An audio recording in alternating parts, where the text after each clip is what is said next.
Gusto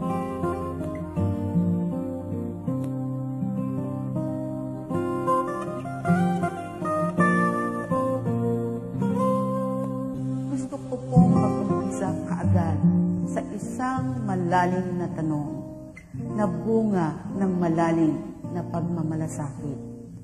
Kung kayo po ay malalagutan ng hininga ngayong gabi, sa palagay po ninyo, saan kayo patungo? Sa heaven or sa hell? Sa maniwala po kayo o sa hindi, pinakikita po sa akin ng Panginoon ang napakaraming tao na hindi aware, hindi nag-iisip, hindi naghahanda, or even hindi nababother tungkol sa kanilang soul kung saan ito patungo after death. Ang isang dahilan ay ang kakulangan sa kaalaman na totoong mayroong buhay pang susunod after death. At ang susunod na buhay na ito ay buhay na mas mahaba. In fact, walang katapusan na gugugulin. Either sa heaven, kung po tayo ay mamumuhay ng matuwid at sumusunod sa Panginoon. At sa hell naman, kung patuloy po tayong mamumuhay sa kasalanan.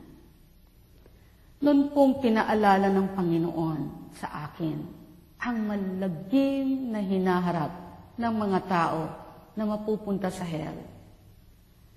Mas lalo pong tumindi yung burden ko na ito ay maibahagi kung po pwede nga po sa lahat ng tao at maituro ito araw-araw sa radio at television bilang isa pong babala at paalala na hindi po pwedeng baliwalain. Ang sabi ko po, hindi pwedeng baliwalain sapagkat ang nakataya po rito ay ang susunod po nating buhay na i-spend natin either sa heaven or hell na walang katapusan.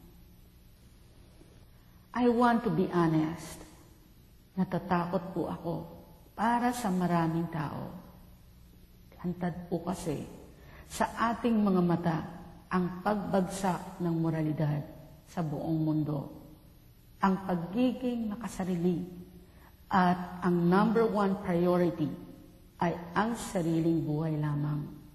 Kung paano magiging successful at masaya at kung papaano magkakamal ng maraming kayamanan at kapangyarihan sa anumang paraan na makakayanan at malulusutan without knowing that there is God's justice, there is accountability, and there is eternal punishment in hell.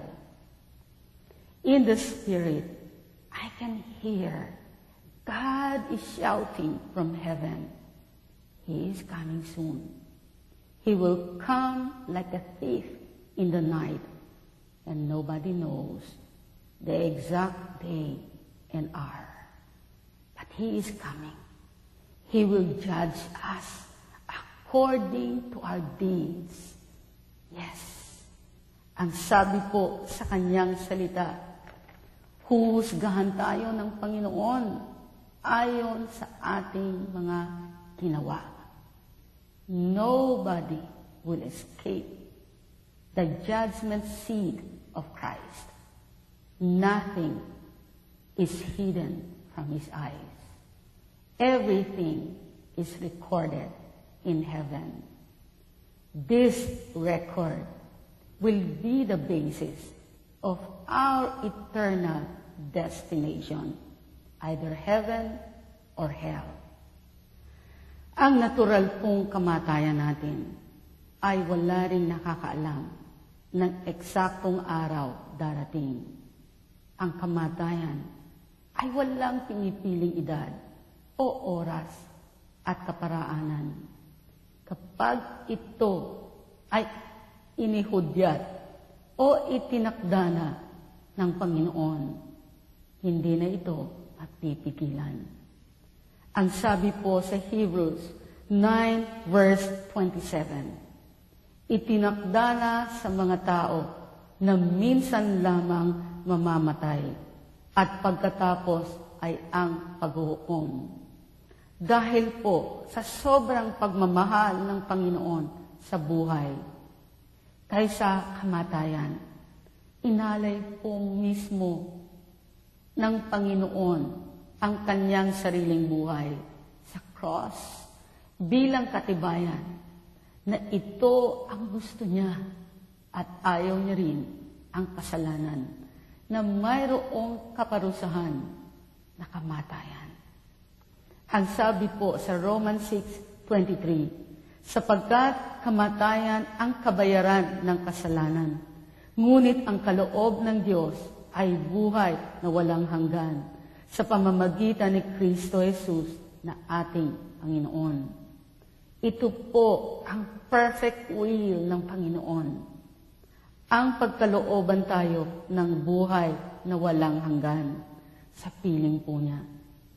Pero dahil po siya ay Holy God and Sovereign God, nagbigay po siya ng mga utos na mayroong kalakip na salita at gabay niya para po masubukan niya at malaman niya ang mga susunod sa kanya. Sila po yung hindi mahihiwalay sa Panginoon. Ito po ang gusto ng Panginoon. Ngunit hindi po lahat ay makakasama niya forever. Kaya naglaan po siya ng isang lugar, ang impyerno, para sa mga patuloy na susuway sa Kanya. Marami po ang mapupunta rito, sabi ng Panginoong Hesus, sapagkat marami ang nagbabaliwala ng Kanyang pagkabanal sa Kanyang pagka-Diyos. Kaya mas marami ang mas nababother pa sa personal na kaligayahan kaysa pagkakaroon ng takot sa kasalanan o kahit anong uri ng kasamaan, kasakiman at kalaswaan. Marami rin.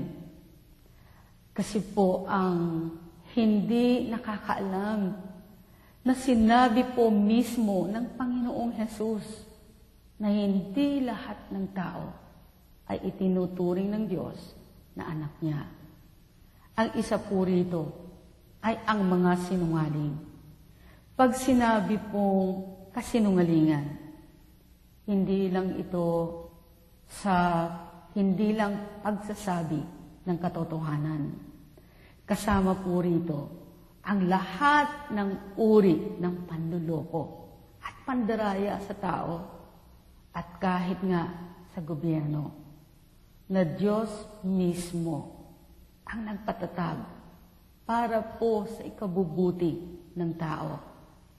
Ang sabi po ng Panginoong Hesus, ang ama ng mga sinungaling ay si Satanas. Ang sabi po niya sa John 8:44, ang diablo ang inyong ama, at kung ano ang gusto niya, iyon ang inyong ginagawa. Siya'y mamamatay tao na sa simula pa at kalaban ng katotohanan kahit kailan. Kung siya'y nagsisinungaling, likas na ito sa kanya, sapagkat siya'y sinungaling at ama ng kasinungalingan. Kung ang akin pong tinuturing na Diyos ay si Jesus, at siya mismo ang nagsabi nito, hindi na ako magbabaka sakaling may iba pa siyang ibig sabihin dito. Why? Kasi matindi po ang takot ko sa Panginoon. Ayaw ko siyang magalit at maging kagalit. Kasi alam ko, siya po ay Diyos. Banal siya. at hindi siya nagbibiro. Alam niyo po, umaapoy, sa maniwala po kayo, umaapoy po ang nararamdaman ko sa puso ko. Gusto ko ipakita ko sa Kanya. Tinitignan ko siya bilang isang tunay at banal na Diyos. Gusto kong mapansin niya na gagawin kong lahat ng paraan para lang makasunod at para lang malugod siya. Well, ito po ang kulang na kulang sa mundong ito.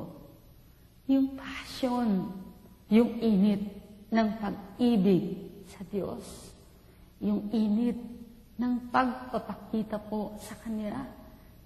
Every time po tayo nakaharap, especially sa anumang uri ng temptation, na ang Diyos pa rin ang mangingibabaw at pipiliin natin. Siya pa rin ang laging nauuna sa atin. At siya lamang ang laman ng ating puso. Kaya nga po, ang tao sa mundo ay nagiging makamundo kasi ginagawa pong magaan palagi ang kahit seryosong salita ng Diyos. Kung saan magiging komportable ang tao, ito ang gusto ng tao. Ito ang laging hinahanap ng tao na marinig.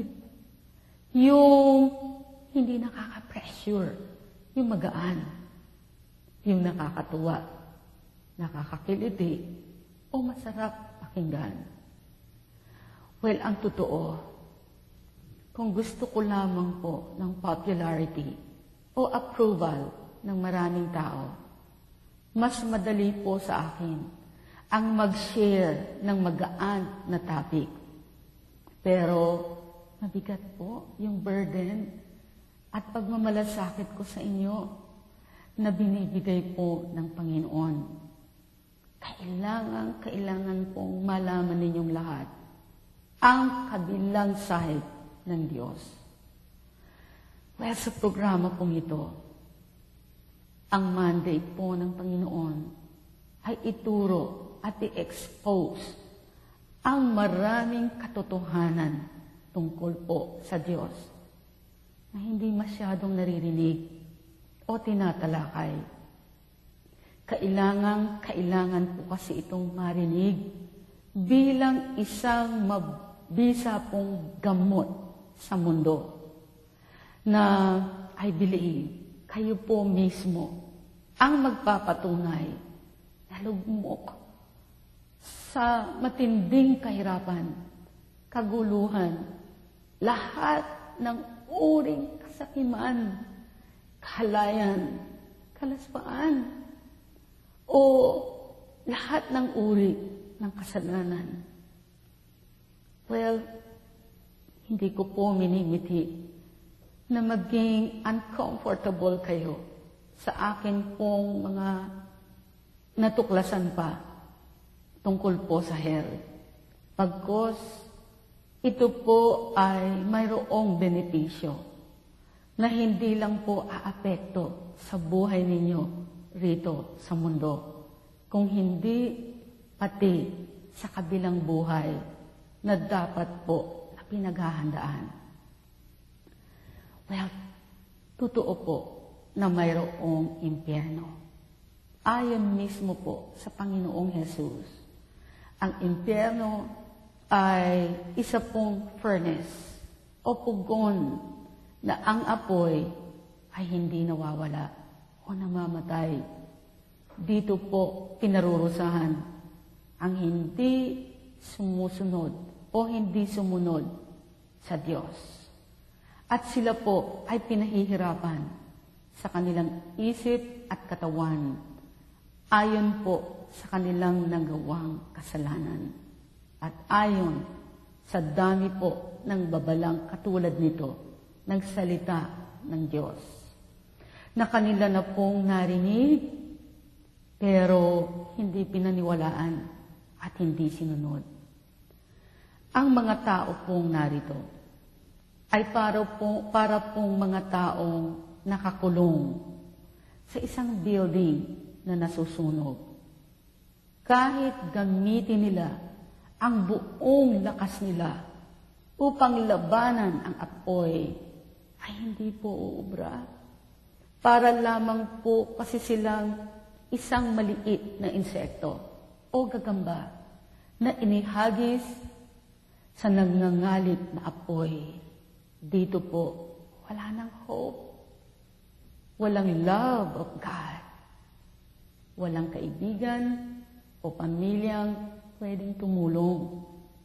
Wala rin po ditong place of rest. Kahit saglit, kahit nga po inaantok kayo, wala po ditong natutulog. Walang aircon, walang tubig, walang pagkain, walang mabait, walang masaya. Pero dito, puno po ng apoy at uod na hindi namamatay. Puno ng masasama, pagsumpa, panaghoy, iyakan, sigawan, nagngangalit ng mga ngipin. Gawa po ng matinding paghihirap. Lahat po ng ito sa impyerno ay mararanasan sa lahat ng oras. Walang paghintong hirap at sigaw na walang pag-asa. Day and night, forever and ever. Ganito po ang mararanasan ng mga taong mapupunta dito. At sinabi po ng Panginoong Hesus, sa Judgment Day, ihihiwalay po niya ang matuwid sa masasama. Sabi niya sa Matthew 25, verse 46, itataboy ang mga ito sa kaparusahang walang hanggan. Ngunit ang mga matuwid ay tatanggap ng buhay na walang hanggan. Ito po ang nakakapanglumok sa hell kapag napunta ka rito. Yung malalaman mo na ito ay realidad at hindi ka na makakalabas dito.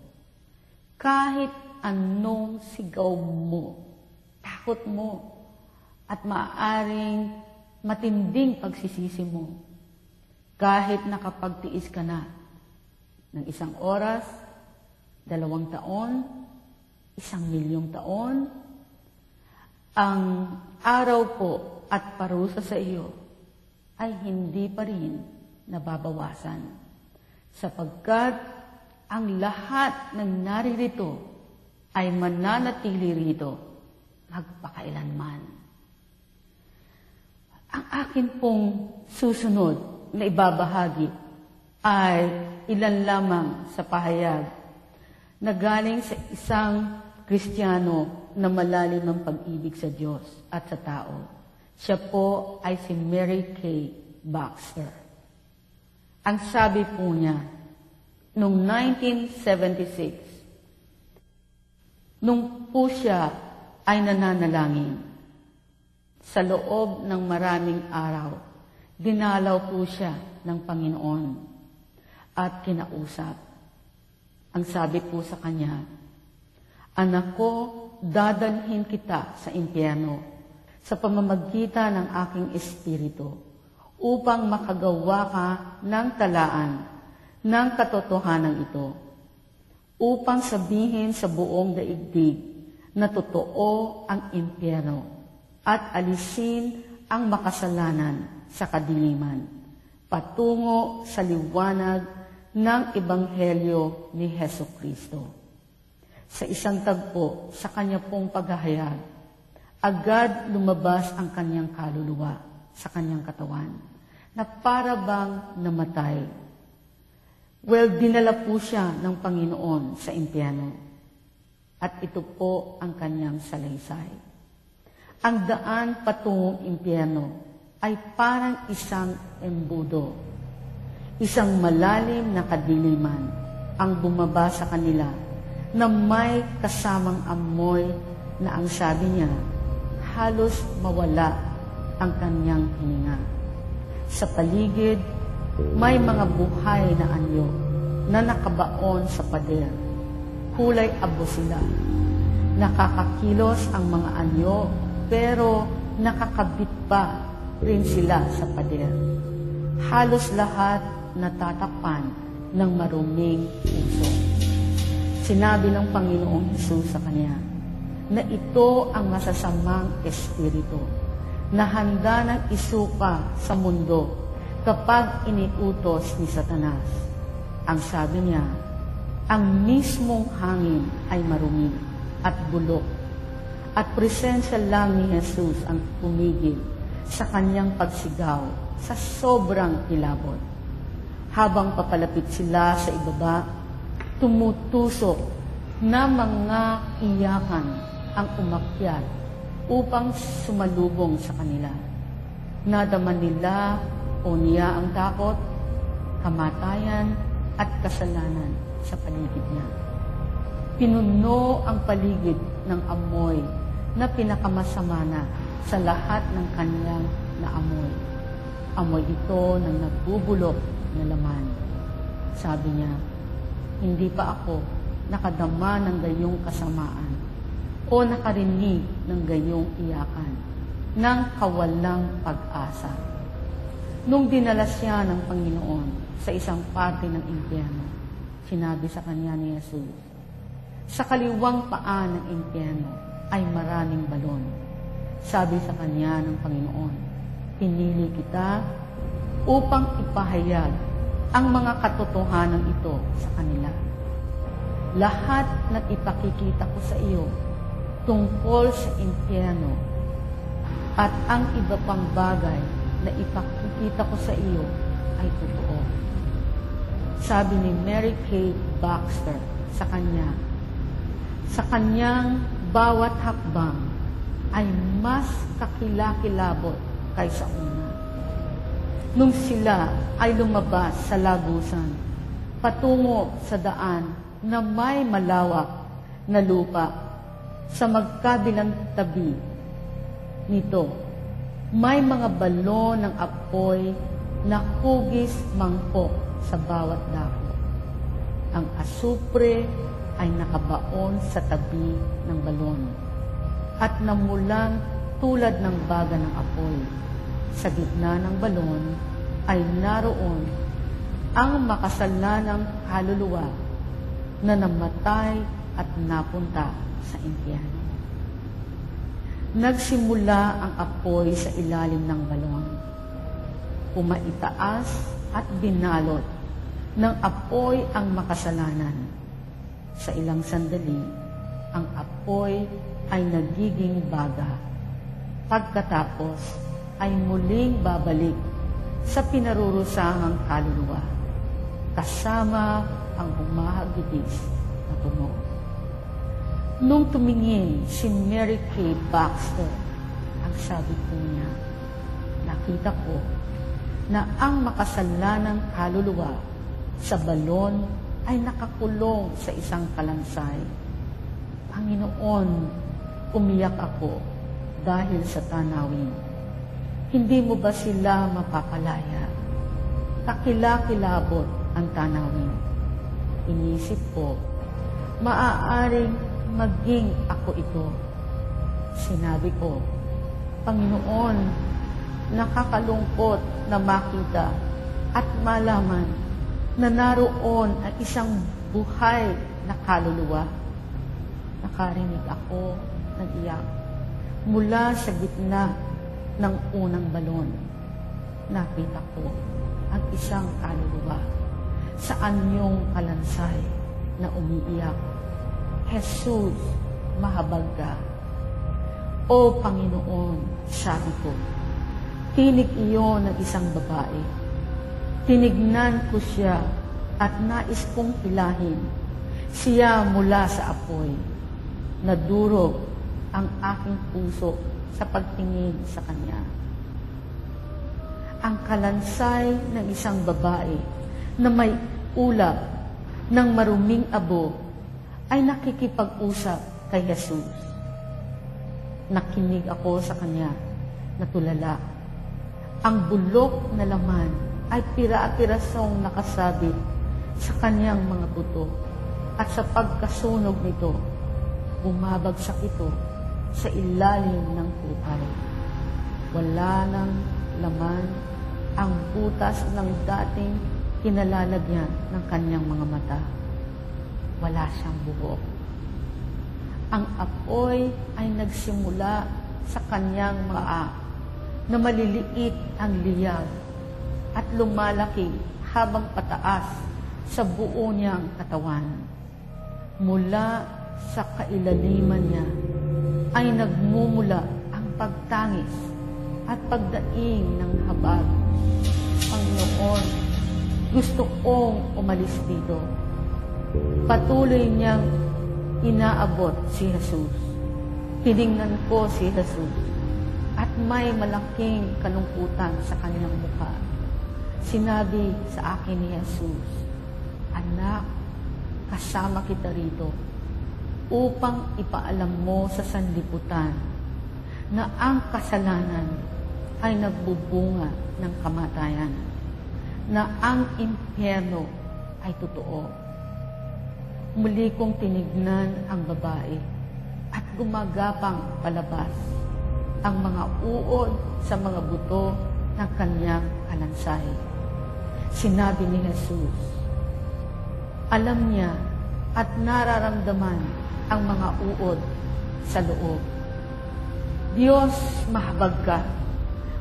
Umiiyak ako hanggang sa maabot ng apoy ang pinakaitaas at ang kakilakilabot na lagablab ay muling nagsimula. Malalakas na pag-iyak at malalim na pagtangis ang yumanig sa anyo ng babaeng kaluluwang ito. Walang paraan upang lumaya. Sinabi ni Jesus, halika. Nagpatuloy si Mary Kay. Ang daang kinalalagyan namin ay paikot-ikot. Umiikot sa loob at labas sa pagitan ng mga balong ito ng apoy hanggang sa abot ng aking nakikita. Ang iyak ng mga buhay na patay na may halong daing at nakakakilabot na sigaw ay nakarating sa aking mga tainga mula sa lahat ng panig. Walang tahimik na panahon sa impyerno. Ang amoy ng patay na nabubulok na laman ay makapal sa kapaligiran. Sa loob ng kasunod na balon ay isa pang anyong kalansay. Sumigaw mula sa balon ang tinig ng isang lalaki na nagsabi, Panginoon, kahabagan mo ako. Malalakas na pagtangis ang nagmula sa lalaking ito. Nagsisisi ako, Jesus. Patawarin mo ako. Alisin mo ako rito. Maraming taon na ako rito. Nakikiusap ako sa iyo. Palabasin mo ako. Malakas na pagtangis ang yumanig sa kanyang kalansay habang nakikiusap siya. Panginoong Jesus, sigaw ng lalaki mula sa nagliliyab na balon. Hindi pa ba sapat ang ipinagdusa ko para sa aking mga kasalanan? 40 taon na mula nang ako'y mamatay. At ito po ang sagot ni Jesus. Nasusulat, ang matuwid ay mamumuhay sa pamamagitan ng pananampalataya. Lahat ng nanghahamak at di mananampalataya ay magkakaroon ng bahagi sa lawa ng apoy. Hindi ka naniwala sa katotohanan. Maraming pagkakataon na ang aking mga anak ay ipinadala sa iyo upang ipakita sa iyo ang daan. Ngunit hindi ka nakinig, naniwala sa kanila. Pinagtawanan mo sila at tinanggihan mo ang mabuting balita. Kahit namatay ako sa krus para sa iyo, hinamak mo ako. At hindi mo pinagsisihan ang iyong mga kasalanan. Binigyan ka ng aking ama ng maraming pagkakataon upang maligtas. Kung nakinig ka lamang, umiyak si Jesus. Alam ko, Panginoon, alam ko, iyak ng lalaki. Ngunit nagsisisi na ako ngayon. Huli na, sabi ni Jesus. Nakahanda na ang kahatulan. Nagpatuloy ang lalaki. Panginoon, ang ilan sa aking kakilala ay patungo rito sapagkat hindi rin sila magsisisi. Pakiusap ko, Panginoon, hayaan mong puntahan ko sila upang sabihin sa kanila na dapat nilang talikuran ang kanilang mga kasalanan habang nasa daigdig pa sila. Ayokong mapunta sila rito. Sinabi ni Jesus, may mga mangangaral, guro at matatanda. Lahat sila ay nagpahayag ng mabuting balita. Sasabihin nila sa kanila, nasa kanila rin ang pakinabang sa mga modernong sistema ng komunikasyon at marami pang paraan upang makilala ako. Nagpadala ako sa kanila ng mga manggagawa upang manampalataya sila at maligtas. Kapag hindi sila nanampalataya sa pagkarinig sa mabuting balita, hindi rin sila mapapaniwala kahit na may bumangon mula sa mga patay. Pagkarinig nito, galit na galit ang lalaki at nagsimulang manamba. Masasama at mga lumalapas-tangang salita ang nagmula sa kanya. Pinagpatuloy ni Mary, tumingin ako na may kilabot habang tumataas ang apoy at ang patay at nabubulok niyang laman ay nagsimulang masunog at malaglag. Bumaling ako kay Jesus at nagsabi, Panginoon, nakakakilabot. Sinabi ni Jesus, totoo ang impyerno. Tunay ang kahatulan. Sabihin mo para sa akin, sa daigdig na tunay ang impyerno, na dapat pagsisihan ng mga lalaki at babae ang kanilang mga kasalanan. Sa sumunod na balon ay naroon po ang babaeng nakaluhod na parang may hinahanap. Ang sabi ni Mary, lumalabas ang kanyang mga buto at nagliliyag ang kanyang sirandami. May maliit na apoy na nagliliyag sa paligid ng paa niya, kung saan siya nakaluhod, at kinalmot niya ang tabihan ng asupring balon. Kumapit ang apoy sa kanyang mga kamay at patuloy na nalalaglag ang patay na laman habang siya'y naghuhukay. Ang iyak niya, Panginoon, Panginoon, gusto kong lumabas. Habang nagmamasid kami, sa wakas ay nakarating siya sa ibabaw ng balon. Nung papalabas na siya, humahagibis ang malaking demonyo sa babae at itinulak siya pabalik sa balon at apoy. Awang-awa ako sa kanya. Gusto ko siyang yakapin at hawakan. Hilingin sa Diyos na pagalingin siya at alisin siya roon. Alam ni Jesus ang aking iniisip, kaya sinabi niya, aking anak, nakahanda na ang kahatulan. Nagsalita na ang Diyos. Kahit na noong bata pa siya, tinawag ko siyang magsisi at maglingkod sa akin. Noong siya ay 16 na taon, pumunta ako at nagsabi, "Mahal kita. Ibigay mo sa akin ang iyong buhay at sumunod ka sa akin, sapagkat tinawag kita sa tanging layunin." Tinawag ko siya, buong buhay niya. Ngunit hindi siya nakinig. Sinabi niya, "Darating ang araw na paglilingkuran kita. Wala akong panahon sa iyo ngayon. Wala akong panahong maglingkod sa iyo, Jesus. Bukas na lang ako maglilingkod." Hindi na dumating ang bukas, sapagkat napakatagal niyang naghintay. Tumawag ang babae kay Jesus. "Tunay na nasa pagdurusa ang aking kaluluwa. Wala nang paraang makatakas. Alam kong ninais ko ang sanlibutan kaysa sa iyo, Panginoon. Ninais ko ang mga kayamanan, tagumpay at katanyagan, at nakuha ko ang mga ito. Nabibili ko ang anumang gustuhin ko. Sarili ko ang aking boss.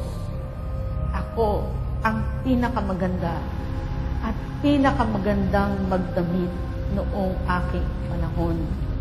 Mayroon akong kayamanan, tagumpay at katanyagan.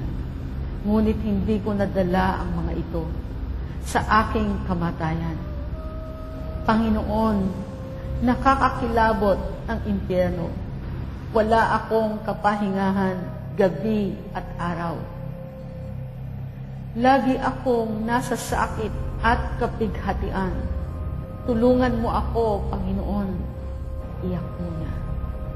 "Aking mahal na Panginoon, kung nakinig lamang ako sa iyo, binalak kong paglingkuran ka pagdating ng araw.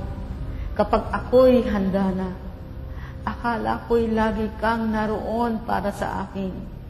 Ngunit maling-mali ako. Ako ang isa sa mga hinahabol na babae noong aking kapanahunan dahil sa aking kagandahan. Alam kong tinatawag ako ng Diyos na magsisi. Sa buong buhay ko ay pinalapit niya ako na may pag-ibig at inakaala kong maaari kong gamitin ang Diyos tulad ng iba. Sinikap niyang mabuti na makuha ako upang siya'y paglingkuran. Kayong sa lahat ng panahon ay inisip kong hindi ko siya kailangan. Maling-mali ako. Mas higit kong pinaglingkuran si Satanas. Higit ko siyang minahal kaysa sa Diyos. Gustong-gusto kong magkasala at hindi ako bumalik sa Diyos. Ginamit ni Satanas ang aking ganda, ang aking pera, at lahat ng aking iniisip ay natuon sa laki ng kapangyarihang ibibigay niya sa akin. Kahit na ganoon, patuloy pa rin akong pinalapit ng Panginoon. Ngunit inisip ko, may bukas pa ako o susunod na araw. Pagkatapos isang araw, habang nakasakay sa kotse, nakabangga ng bahay ang aking driver at ako'y namatay. Panginoon, tulungan mo akong makalaya. Habang nagsasalita siya, inaabot ng kanyang mabutong kamay si Jesus, samantalang patuloy siyang tinutupok ng apoy. Sinabi ni Jesus, nakahanda na ang kahatulan. Tumulo ang luha sa kanyang pisngi sa paglipat namin sa kasunod na balon. Iniiyakan ko sa loob ang aking kakilabutan ng impyerno. Mahal na Panginoon, sabi ko, totoong-totoo ang kaparusahan kapag nagtungo rito. Muling nagsalita si Jesus. Ang impyerno ay may katawan o anyo ng tao na nakahiga sa gitna ng daigdig. Ang hugis ng impyerno ay tulad ng katawan ng tao. Napakalaki at maraming silid ng pagdurusa. Totoo po ang impyerno. Ang sabi po ni Mary Kay Baxter, ang impyerno daw, sabi po sa kanya ni Jesus, ay nasa gitna ng daigdig o nasa ilalim po natin.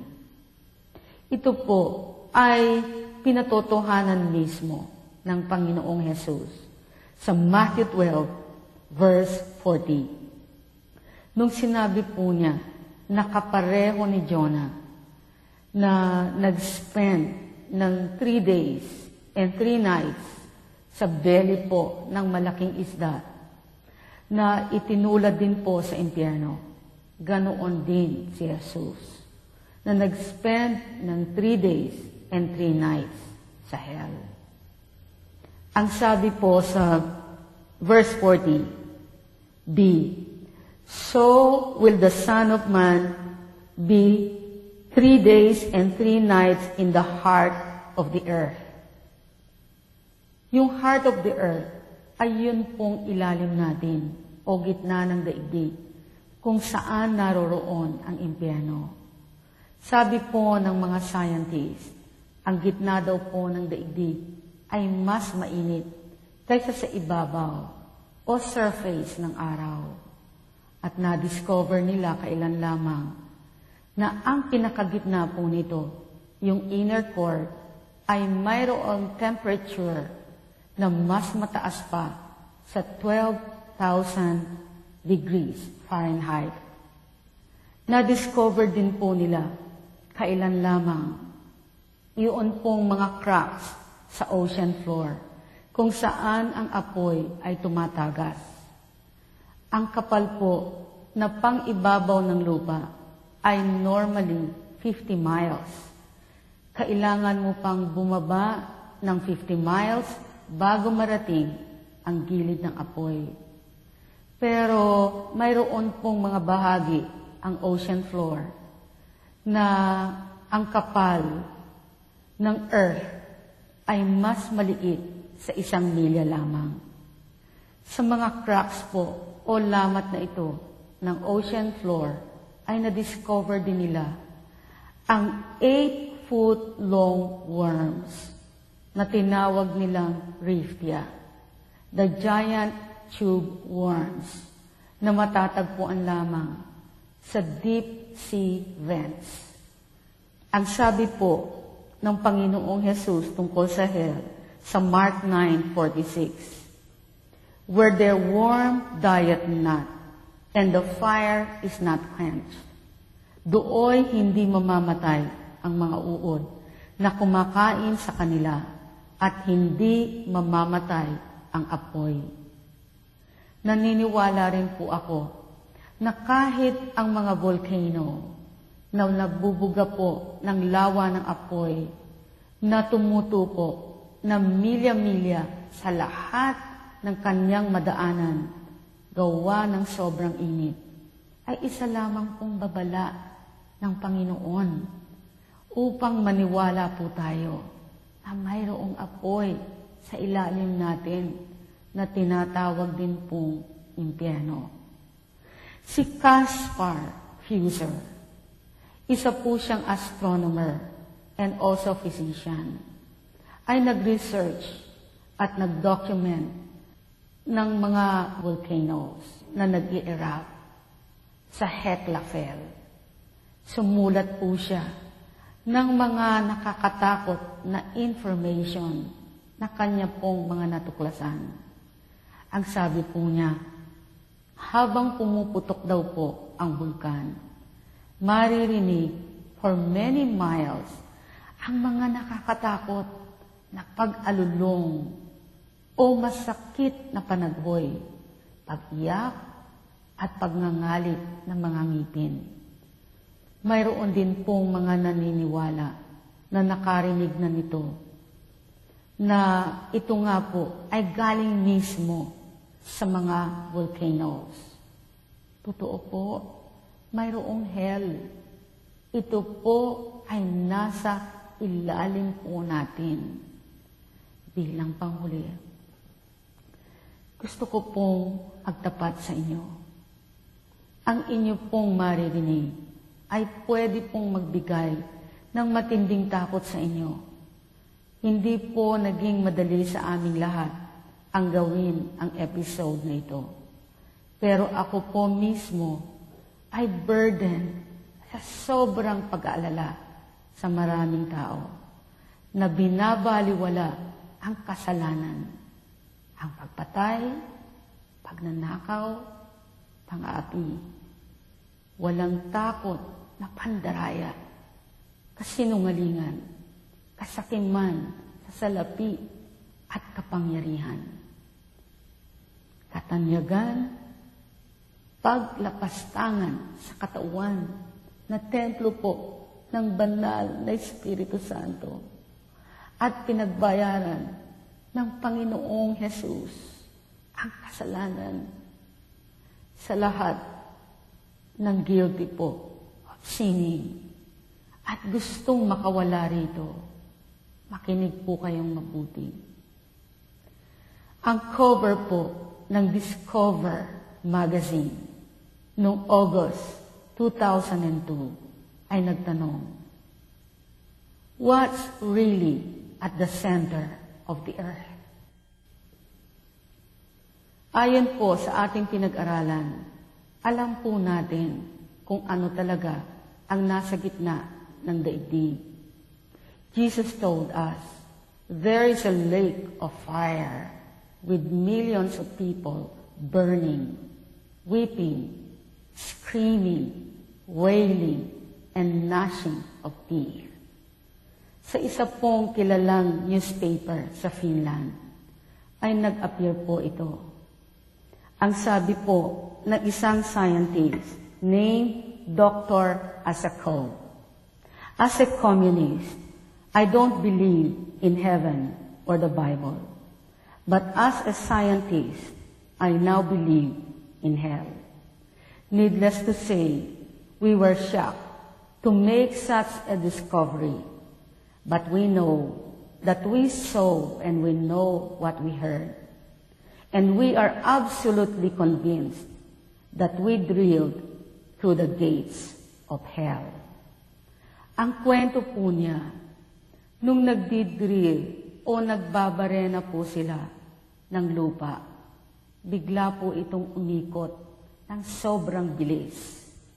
Ang ibig sabihin, mayroon po silang nahukay o naabot na empty space o parang butas ng kuweba.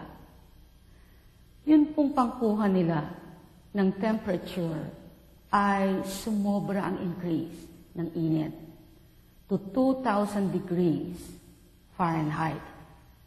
Ang ginawa po nila, nagbaba po sila ng microphone na designed para po ma-detect nila ang tunog ng mga plate movements sa ilalim.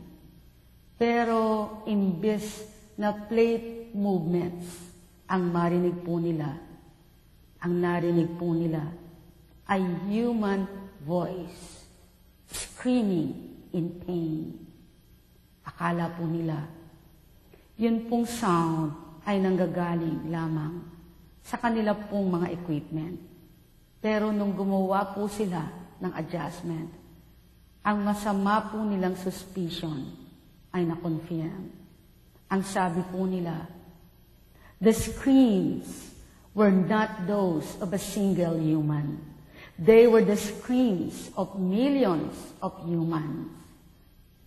Ang narinig daw po nila ay ang mga sigaw, hindi ng isang tao lamang, kung hindi milyon-milyong tao ang sumisigaw. Sa ilang saglit, iparirinig po namin sa inyo ang real audio recording na nagkiklaim ng actual recording ng actual sounds of hell.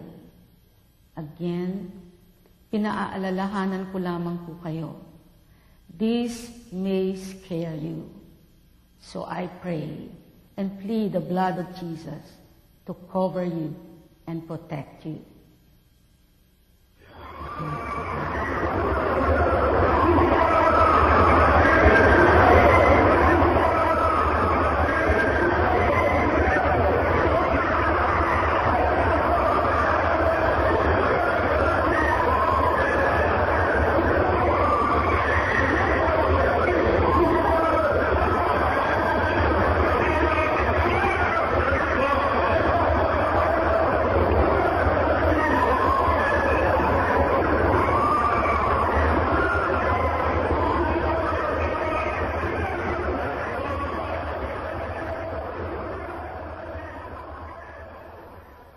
Nakakatakot, di po ba?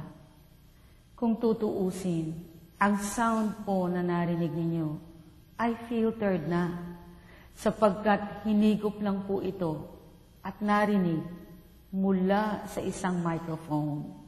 Pero try to imagine kung actual sound na po ito sa loob ng impyerno mismo ang maririnig mo day and night, forever and ever, kung ikaw ay naririto. Kaya pala, mahigpit po ang payo ng Panginoong Hesus. Sa Mark 9:43, ang sabi po ng Panginoon, kung ang kamay mo ang nagiging sanhi ng iyong pagkakasala, putulin ito. Mabuti pa ang mapunta ka sa langit ng putol ang isang kamay, kaysa may dalawang kamay na mahulog ka sa impyerno, sa apoy na hindi mamamatay. Dooy hindi mamamatay ang mga uod na kumakain sa kanila, at hindi mamamatay ang apoy. Kung ang paa mo ang magiging sanhi ng iyong pagkakasala, putulin mo. Mabuti pa ang mapunta ka sa langit ng putol ang isang paa, kaysa may dalawang paa na mahulog ka sa impyerno. Dooy hindi mamamatay ang mga uod na kumakain sa kanila, at hindi mamamatay ang apoy. At kung ang mata mo ang nagiging sanhi ng iyong pagkakasala, dukitin mo. Mabuti pa ang pumasok ka sa kaharian ng Diyos ng bulag ang isang mata, kaysa may dalawang mata na mahulog ka sa impyerno. Dooy hindi mamamatay ang mga uod na kumakain sa kanila, at hindi mamamatay ang apoy. Maaaring ang narinig po ninyong pahayag ni Mary Kay Baxter at yung pong sounds of hell ay hindi totoo. Pero sigurado ako, ayon mismo sa description ng hell sa Bible, ganito ang maririnig po natin dito, at masahol pa rito. Maaaring ang iba po ay hindi maniwala, pero ang katotohanan na nakasaad sa Biblia ay hindi po mapapalitan o mapapawalang bisa ng hindi paniniwala ninuman. Kaya wala pong mawawala kung tayo lamang po ay maghahanda at maniniwala. Kailangan po tayong maniwala na mayroong impyerno. Ito po ay nasa ilalim natin. Ang impyerno ay nasa ilalim mismo ng ating mga bahay. Kahit ng mga shopping malls, palaces, stadiums, buildings, beach resorts, farms, even hospitals and schools. It's a reality. Mayroon pong mga nakakulong sa kailaliman ng lupa saan man dako tayo naroroon sa buong daigdig. Maaaring hindi po natin sila naririnig sa ibabaw ng lupa. Pero sumisigaw po sila ngayon sa hirap. Nagmamakaawa. Gustong magpahinga. Gustong matulog. Pero hindi pwede. Humihingi ng tulong. Pero huli na ang lahat. Sapagkat mananatili sila dito po na nakakulong magpakailanman.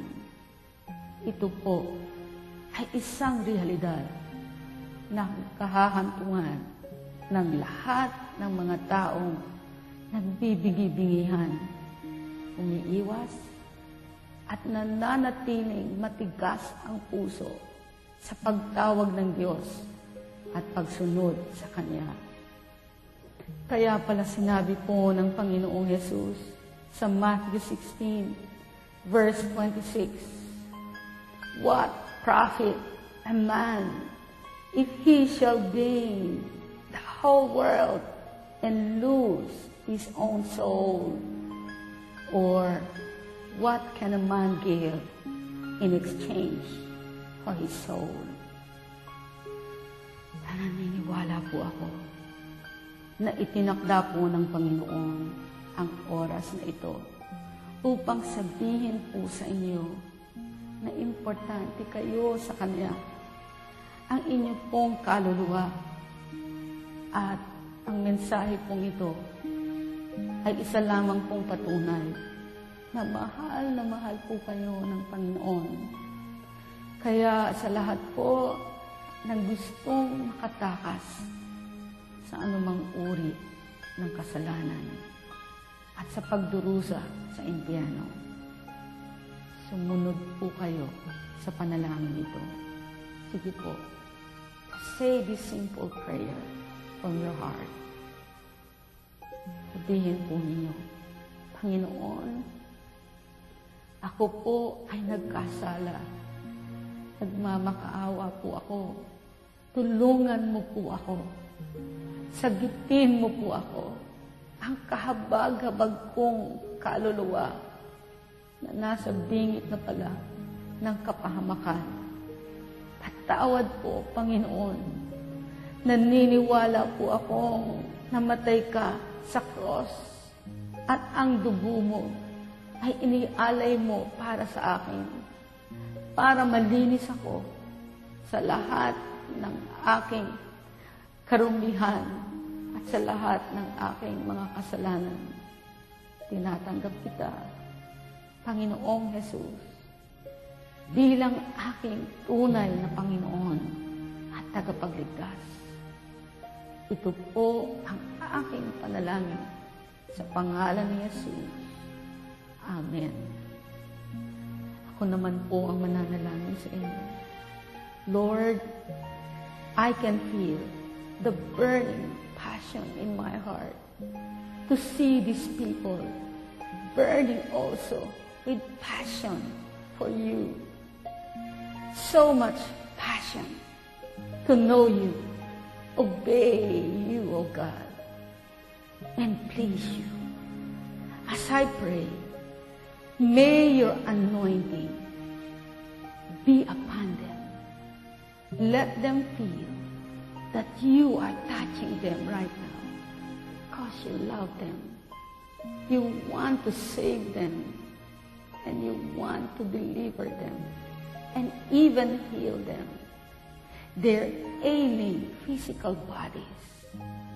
So, Lord, as I stretch forth my hand towards them, use this as an extension of your healing hand right now. Kaya, kayo po na mayroong sakit, maniwala lang po kayo in Jesus' name and His healing power is flowing through you right now. Just believe and you will receive. Hanggang sa muli po, gusto ko pong sabihin na mahal ko po kayo, Panginoon. God bless you.